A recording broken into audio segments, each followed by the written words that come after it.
예수님께서 제자들에게 말씀하실 때 비유를 많이 사용하셨어요. 비유를 얼마나 많이 사용하셨냐면 예수님께서 하신 말씀 중에 3분의 1이 비유입니다. 상당히 많은 양을 비유로 설명하셨죠. 왜 비유로 설명하셨냐면은 제자들이 잘 몰라요. 물론 세리처럼 공부한 그런 제자도 있지만은 사실 어부들이 대부분이었잖아요. 그러다 보니까 어려운 건 몰라요. 그러니까 예수님께서는 비유로 쉽게 가르쳐 준 거예요. 쉽게 가르쳐 주는데 오늘 우리가 이 성경을 읽으면서 보면 쉽던가요? 제자들은 쉽게 받아들였는데 우리가 읽을 때는 쉽게 이해되지 않는 그런 말씀들도 분명히 있습니다. 그 이유는 딱 한 가지예요. 우리가 훈련받지 않아서. 그러니까 이 비유를 풀어가는 방법을 우리가 훈련받지 않아서 모르는 거예요. 근데 사실 비유는 아주 쉽거든요. 비유는 딱 한 가지만 알면 돼요. 이 이야기의 핵심이 무엇이냐. 이것만 알면 나머지는 다 풀리는 거예요. 예수님께서 이야기를 하실 때 이 핵심 주제 안에서 풀어가야 돼요. 우리가 흔히 나무를 보면 줄기가 있고 잔가지들이 있잖아요. 이 잔가지들은 줄기, 중심되는 이 핵심 주제에 맞춰서 풀어가면 싹 풀립니다. 그런데 실수하는 것이 뭐냐면 중심 줄기를 싹 빼놓고 잔가지를 세우려고 하니까 이게 잘못된 거예요. 저는 오늘 이 선한 사마리아인의 비유라고 알려진 이 성경 말씀을 통해서 우리 성도님들이 본문에서 말씀하고 있는 그 핵심 주제를 찾고 또 그것에 맞추어서 내 삶을 적용하고 순종해가는 그러한 은혜가 있기를 바랍니다. 핵심 주제만 알면 비유가 풀린다고 했어요. 그러면 이 핵심 주제를 어떻게 찾느냐? 성경 안에 다 써 있어요. 숨겨놓질 않았어요. 예를 들면 마태복음 13장에 보면 그물에 걸린 물고기의 비유 이야기가 나와요. 그 이야기를 어떻게 시작하냐면 13장 47절에 또 천국은 마치 뭐뭐와 같다 이렇게 시작합니다. 그러면 이 비유 같은 경우는 천국은 마치 했으니까 천국 이야기예요. 그러면 천국에 관련해서 쭉 풀어가면 끝이에요. 숨겨놓질 않았어요. 그럼 오늘 본문 우리가 알고 있는 선한 사마리아인의 비유의 핵심은 무엇일까요? 30절 한번 보세요. 예수께서 대답하여 이르시되, 예수님께서 대답했다라는 말은 누군가 질문했다는 거죠. 예수님께 누군가 물었다는 거예요. 그것에 대해서 예수님께서 대답하셨다는 거예요. 그러면 이 이야기는 그 질문의 내용이 뭔가 알면 중심이 딱 나오겠죠. 29절 한번 보시기 바랍니다. 같이 읽습니다. 시작.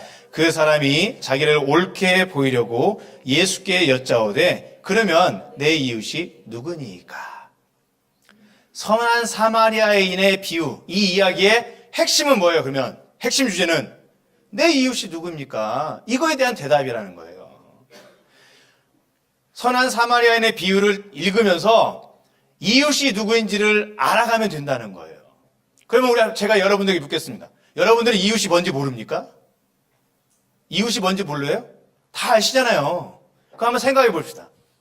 여러분들이 한 사람 한 사람 내가 생각하는 이웃은 누구입니까? 막연하게 하지 말고 내가 생각할 때 나의 이웃은 누구 좀 구체적으로 한번 생각해 보시기 바랍니다. 유대인들도요, 이웃에 대한 기준이 있었어요. 율법에 의거한 기준이 있었어요. 유대인에게 제일 가까운 이웃은 자기의 가족. 그 다음은 친척. 그 다음엔 친한 사람들. 그 다음엔 유대인들. 그 다음엔 개종한 유대인들. 이방인인데 개종한 유대인들. 거기까지만 이웃입니다.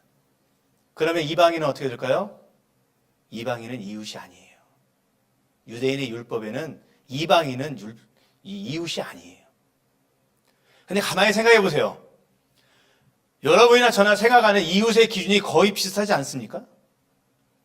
비슷하죠? 네, 거의 비슷합니다. 이것을 우리가 생각하고 가야 됩니다. 그러면 이 선한 사마리아인의 비유를 통해서 예수님께서는 나에게 너의 이웃이 누구냐? 예수님께서 제시해 주는 이웃이 내가 생각하고 있었던 이웃의 개념과 다르다는 거예요. 그러면 우리는 오늘 본문 말씀을 통해서 예수님이 전해주고 예수님이 가르쳐주는 그 이웃을 나의 이웃으로 삼는 은혜가 있기를 바랍니다. 저는 오늘 본문을 등장인물별로 한번 풀어보도록 하겠습니다. 제일 먼저 나오는 사람이 30절에 어떤 사람입니다. 이름이 없어요. 이름이 없다는 것은 막연한 옛날 이야기가 아니라 이 사람이 너일 수도 있고 나일 수도 있고 우리일 수도 있다라는 뜻입니다. 근데 이 사람이 예루살렘에서 여리고로 내려가다가 강도를 만났다라고 했습니다. 여기에서 우리가 해석하는데 조심을 해야 됩니다.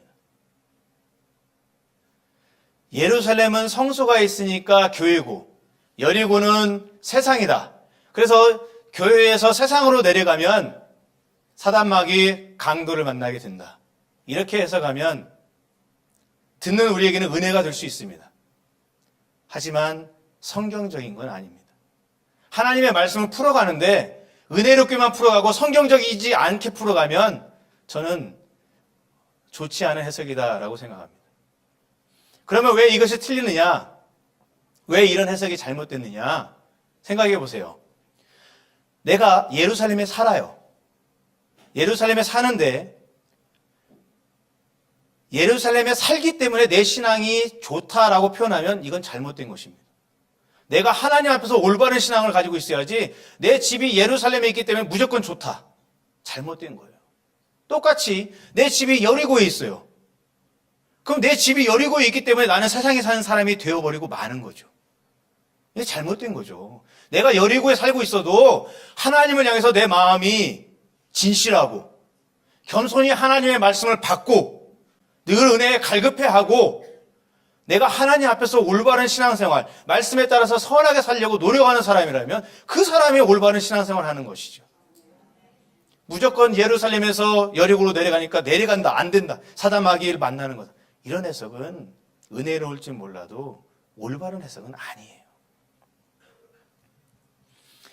또 지형적으로 봐도요, 여리고는 해발 250m, 예루살렘은 해발 750m, 약 500m의 차이가 있어요. 지형적으로 내려가는 길이에요. 내려가는 길이니까 그냥 내려간 거예요. 아무런 의미 없이 지형적으로 내려가는 길이니까 내려가다가 라고 표현한 거예요. 그리고 이 길은 특징이 하나 더 있는데 이 길은 피의 도로예요. 피의 도로. 왜 그러냐면 이 길이 많은 사람이 다니는데 바위가 많고 험난해서 이 강도들이 많이 숨어 있다가 길 가는 사람들의 재물을 뺏고 죽이고 상해를 입혔어요. 그래서 이 길의 별명이 피의 도로예요. 그러니까 어떤 사람이 예루살렘에서 여리고로 내려가다가 강도를 만났다는 것은 그냥 예루살렘에서 여리고를 가다가 누구나 당할 수 있는, 누구나 재수 없으면 당할 수 있는 그런 일이라는 거예요. 예수님은 그것을 말씀하고 있는 거예요. 신앙이 내려가면 강도 만난다. 이것을 말씀하시려고 하는 것이 아니라 우리 중에 누구라도, 너나 나나 우리나 누구라도 이 길을 갈 수 있는데 이 길을 가다가 강도를 만날 수 있다. 이런 취지에서 말씀하신 거예요. 그러니까 이 강도 만난 사람은 결국 누구입니까? 나일 수도 있고 너일 수도 있고 우리일 수도 있다는 거예요. 그런데 이 강도 만난 사람을 두 번째로 등장한 사람이 제사장, 세 번째로 등장한 사람이 레위입니다. 제사장과 레위는 유대민족의 지도자잖아요. 그러면 내가 강도 당했다 칠 때 당연히 이 지도자가 나를 돌봐줘야지, 나를 거들떠보지도 않고 그냥 가버리면 여러분 이 마음이 어떻겠습니까? 화가 날 만하죠. 분노할 만합니다. 내 아들이 길을 가다가 강도를 만났어요. 근데 제사장이 그걸 보고 안 보고 그냥 보고 지나가 버렸어요. 아버지로서 이게 분이 솟지 않습니까? 어머니로서 이 분이 속에서 생기지 않을까요?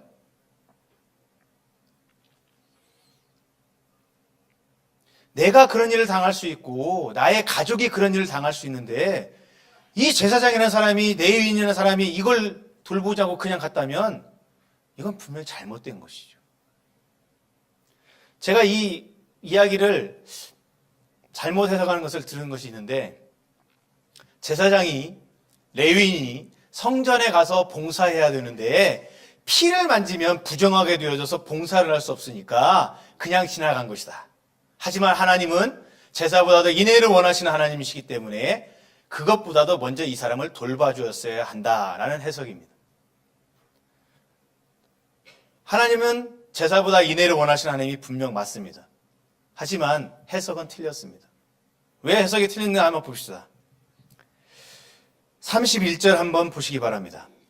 마침 한 제사장이 그 길로 내려가다가, 또 32절 보세요. 또 이와 같이 한 레위인도 그곳에 이르러, 이와 같이 똑같다는 것이죠. 여러분, 예루살렘에서 여리고로 내려간다면 이 제사장이 예루살렘에서 모든 일을 다 마치고 자기 집이 여리고 있어서 내려가는 길이잖아요. 그러니까 성전에 올라가서 봉사하려고 하기 때문에 피를 부정한 것이기 때문에 봉사 못하니까 그런 이유가 아니라는 거죠. 이 사람도 예루살렘에서 일을 다 마치고 여리고로 가던 길이에요. 그러니까 얼마든지 도와줄 수 있는 거예요. 근데 도와주지 않았다는 것이죠. 네 번째로 등장하는 사람이 이제 어떤 사마리아인입니다.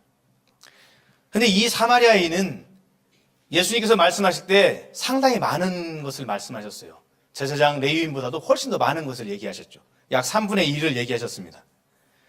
근데 이 사마리아인은 제사장과 레위인처럼 똑같은 길을 갖고 똑같은 사람을 만났어요. 근데 행동은 정반대죠. 정반대예요.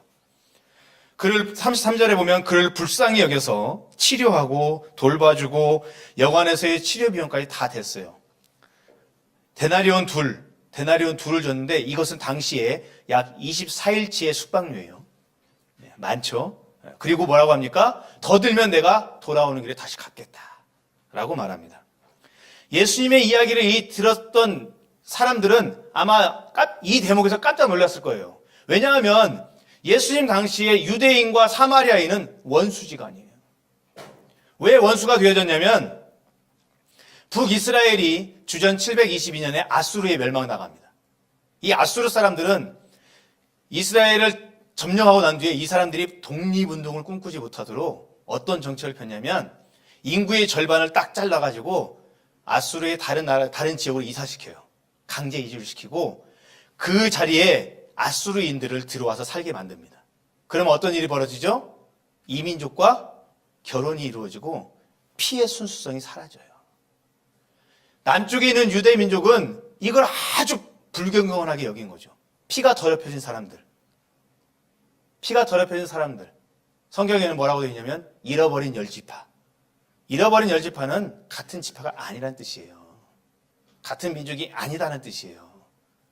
그들의 피의 순수성이 돌아오지 않으면 잃어버린 자들이라는 것이에요. 그런데 문제는 주전 5세기에 바벨론 포로기에 이 이스라엘 백성들이 돌아와서 성전을 건축합니다. 그러자 이제 사마리아에 있던 그 사람들도 그래도 뿌리가 유대인이잖아요. 그러니까 우리도 돕겠다라고 한 거예요. 근데 피가 더럽혀진 사람들이 돕겠다 하니까 이 유대인들이 거부한 거예요. 그리고 자기들만 성전을 짓고 자기들만 거기서 예배를 드렸어요. 사마리아인들이 오는 것도 거부했어요. 피를 잃어버린 사람들. 그러면 이 북쪽에 있는 사마리아 사람들 어떻게 합니까? 자기들도 예배할 곳이 필요하잖아요. 그래서 주전 4세기에 그리심산에다가 성전을 지었어요. 근데 이게 또 문제가 되는 거예요. 남쪽 유다 사람들이 보니까 성전을 단 하나 해야 되고 예루살렘에 있어야 되는데 북쪽 그리심산에 또 성전이 있어요. 이게 옳지 않잖아요. 그러니까 어떤 일이 일어났냐면 주전 128년경에 예수님 오시기 128년경에 이 의분을 품은 사람들이 칼과 창을 가지고 사마리아로 북쪽으로 침략을 해서 이 성전을 무너뜨려 버렸습니다. 강제로 무너뜨려 버렸어요. 그러면 이 사마리아 사람들은 또 어떻게 했어요? 자기들이 세운 성전을 무너뜨리고 자기들 땅에 와서는 제사도 못 드리게 하고 이 얼마나 분이 솟겠어요. 분이 솟으니까 또 어떻게 했겠습니까? 주전 8년, 예수님 오기 8년 전에 유월절 전야에 사람의 뼈를 성전 주위에다 싹 뿌려버렸습니다. 사람의 뼈는 부정한 거예요. 7일 동안 부정해야 돼요. 그걸 만지거나 되면 부정한 거예요. 성전을 주위에서 쫙 뿌려봤으니 성전에 들어갈 수가 없잖아요. 그래서 유월절 전야할 때 이걸 뿌려버리니까 유월절을 유대인의 가장 큰 명절이잖아요. 이 유월절 못 드린 거예요. 그리고 또 유대인들은 또 이 사마리아 사람들 향해서 얼마나 이 속에서 의분이 또 솟아오르겠어요. 그래서 이 유대인들이 회당에서 모일 때마다 의식적으로 이 사마리아 사람들을 개, 돼지라고 욕을 해요. 욕을 해요.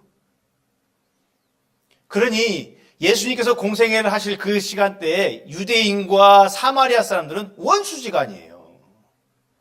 너 나 쳤어? 나도 너 쳐야지. 너 나에게 뒷담화 깠어? 나도 너 뒷담화 깐다.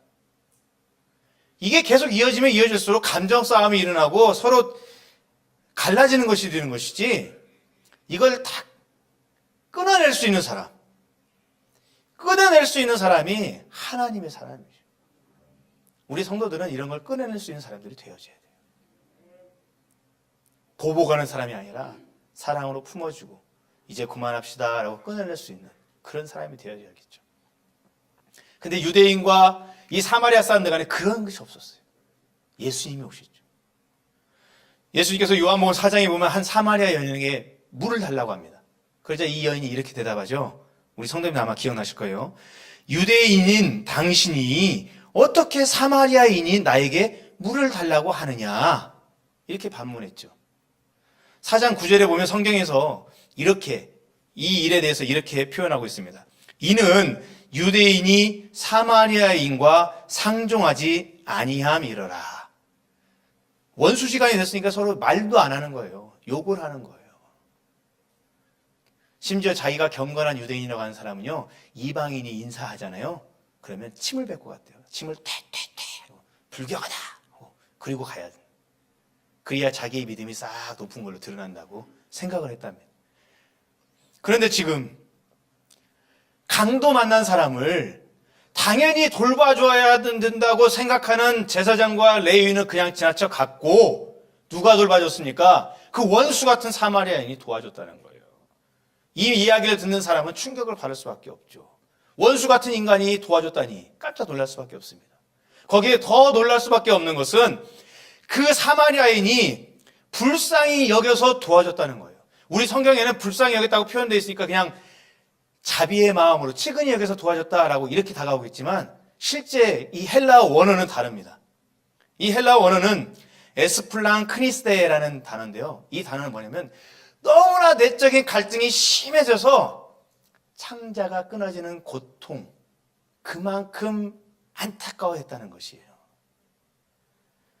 모원단장이라는 사자수어가 있습니다. 이게 뭐냐면 중국의 이 동진의 환원이라는 나라가 이 촉이라는 나라를 정벌하려고 군사를 이렇게 가는데 양자강을 따라서 가요.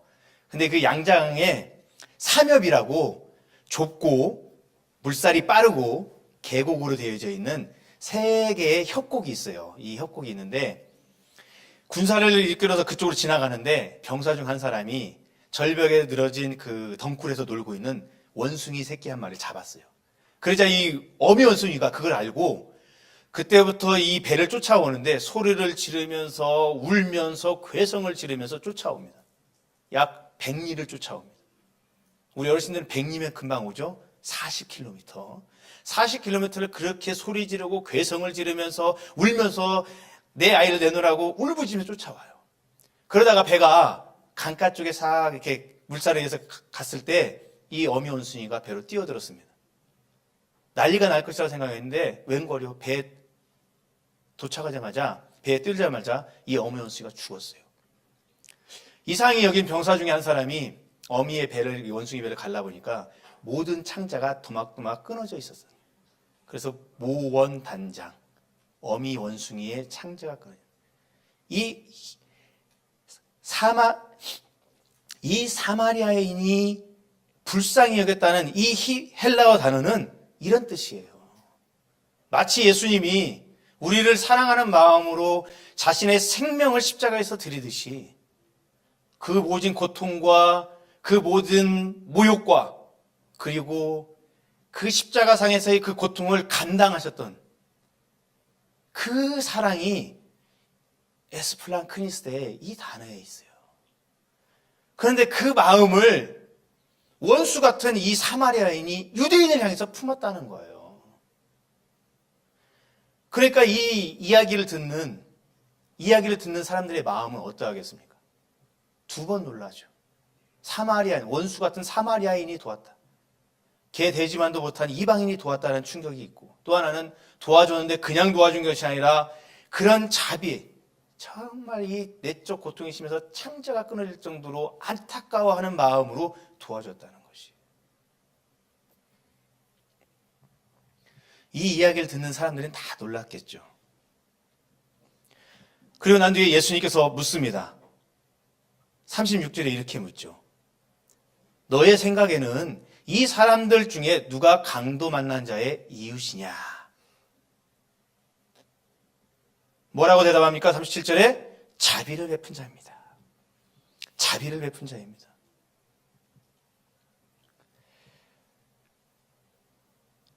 그러자 예수님께서 한마디의 말씀을 더 덧붙입니다. 가서 너도 그와 같이 하라. 가서 너도 그와 같이 하라. 그런데 사실 예수님께 나의 이웃이 무엇입니까? 라고 물은 이 율법교사 25절에 보면 어떤 율법교사가 일어나 예수를 시험하여 이르되, 율법교사가 물었어요. 근데 그냥 물은 게 아니라 시험해서 물은 거예요. 예수님을 시험한 거예요. 첫 번째 질문은 영생, 두 번째 질문은 이웃입니다. 예수님이 그것에 대해서 주먹주먹 대답하면서 이 유대인을 하여금 이웃의 범위가 누구인지를 다시 한번 가르쳐주는 거예요. 유대인의 이웃은 가까운 친척, 율법에 의해서 가까운 친척, 그 다음에 친한 사람, 유대인, 비유대인, 거기까지가 이웃이라고 했습니다. 그런데 예수님은 지금 뭐라고 말씀하신 거예요? 이 율법교사의 입으로 스스로 고백하기를 자비를 베푼 자입니다라고 하셨어요. 사실 사마리아인입니다라고 대답해야 되는데 유대인 율법교사로서의 자존심이 있는 거예요. 사마리아인이라고 인정하기가 싫은 거예요. 그래서 뭐라고 했냐면 자비를 베푼 자입니다라고 말한 거예요. 제가 처음에 우리 성도님들에게 내가 생각하고 있는 이웃의 기준이 무엇이냐고 제가 물었습니다. 생각해 보자고 했습니다. 여러분, 내가 생각하고 있는 이웃의 기준과 예수님이 지금 이 율법 교사에게 풀어주고 있는 이웃의 기준 같습니까? 아니면 다릅니까? 만약 다르다면 지금부터 우리는 이 율법 교사처럼 나의 이웃의 기준을 바꿔야 됩니다. 그러면 나의 이웃은 누구입니까? 강도 만난 자입니까? 아니죠. 그러면 나의 이웃은 누구입니까? 37절 같이 한번 합독하겠습니다. 나의 이웃에 대해서 성경은 이렇게 말합니다. 같이 읽습니다. 시작. 이르되 자비를 베푼 자니이다. 예수께서 이르시되 가서 너도 이와 같이 하라 하시니라. 나의 이웃은 누구입니까? 자비를 베푼 자입니다. 내 이웃은 자비를 베푼 자입니다. 내 이웃은 죽어가는 영혼을 살리는 사람이라는 것입니다. 물론 그분을 통해서 죽어가는 영혼들이 사라지는 것도 맞습니다. 하지만 우리는 성경적으로 절차적으로 맞춰야 돼요. 그렇잖아요. 좋은 거라고 우리가 막 하면 안 되는 거죠. 우리는 말씀의 기준이 되어져야 돼요. 불쌍한 사람들을 도와준다 할지라도 내가 그냥 막 도와주는 게 아니라 말씀에 의해서 도와줘야 되잖아요. 불쌍한 사람 당연히 도움이 필요한 사람입니다. 하지만 그가 이웃이 아니에요. 나의 이웃은 자비를 베푼 자입니다. 하나님의 사랑을 행하는 사람이 내 이웃인 거예요. 그렇게 본다면 오늘 이 자리에 있는 여러분들이 나의 이웃이 되는 거예요. 여러분들을 통해서 어렵고 힘들고 불쌍하고 상처받고 복음을 모르고 멸망당하고 죽을 수밖에 없는 영혼들, 그들을 구해주는, 그들에게 복음을 전하고 그들을 치료하고 그들에게 생명을 주고 그들을 도와주고 굶는 이를 입히고 먹이고 입히는 그 사람이 바로 나의 이웃이 되는 것입니다. 오늘 본문의 말씀은 선한 사마리아인을 위한 이야기가 아니에요. 오늘 이야기인 이 말씀은 율법 교사를 위한 말씀이에요. 그렇죠? 율법 교사와 대화하고 있는 거잖아요. 그러면 이 이야기는 율법 교사를 위한 이야기라는 거예요. 영생을 깨닫지도 못하고 이웃이 누군지도 모르는, 하나님 나라의 복음이 무엇인지도 모르는 이 사람에게 예수님은 영생에 대해서 설명해 주었고, 오늘 본문 이웃에 대해서 설명해 주면서 하나님 나라의 진리를 새롭게 제시해 주는 거예요. 선한 사마리아인의 올바른 행동을 드러내기 위한 것이 아니라 비유를 통해서 예수님이 새롭게 제시해 주는 이웃의 기준, 비유를 통해서 예수님께서 가르쳐주는 이웃의 기준을 가르쳐주기 위한 것이 오늘 본문의 말씀입니다. 그래서 예수님은 이 율법 교사에게 이 말씀을 주시면서 영생과 이웃과 또 하나님, 예수님께서 오셔서 이루어가는 하나님의 나라에 대해서 새로운 진리, 새로운 교훈을 가르쳐주는 거예요. 그러면서 뭐라고 합니까? 이 율법 교사가 깨달으니까 가서 너도 이와 같이 하라. 이 말씀은 율법 교사에게만 주는 것이 아니라 오늘 새롭게 깨달은 나에게도 주시는 말씀이에요. 내가 할 일은 깨달은 대로 이제 가서 해야 되는 거예요. 나의 이웃, 이 자리에 있는 여러분들입니다. 이 자리에 있는 여러분들을 나의 이웃으로 여기고 사랑으로 품고 함께 하시기 바랍니다. 반목한다든가 시기한다든가 이런 것들이 아니죠. 나의 이웃으로 품고 내가 기도해 줘야 되고 내가 사랑해 줘야 되고 조금 부족한 모습이 있으면 내가 품어줘야 됩니다. 그래서 이 한 사람이 지금은 조금 부족하지만 나의 사랑을 통해서 하나님 앞에 더 든든한 성도로 세움받는 그것을 바라보면서 가야 됩니다. 나 중심의 이웃관, 내 가족, 내 친척, 나와 친한 사람들, 이런 가치관이 아니라 예수님께서 제시해 주시는 하나님 나라의 백성다운 삶으로, 하나님 나라의 백성이 지켜야 할 말씀으로 우리 성도님들이 받고 또 결단하고 또 헌신하고 또 지켜 나아가기를, 행하며 나아가기를 주님의 이름으로 권면의 말씀을 드립니다.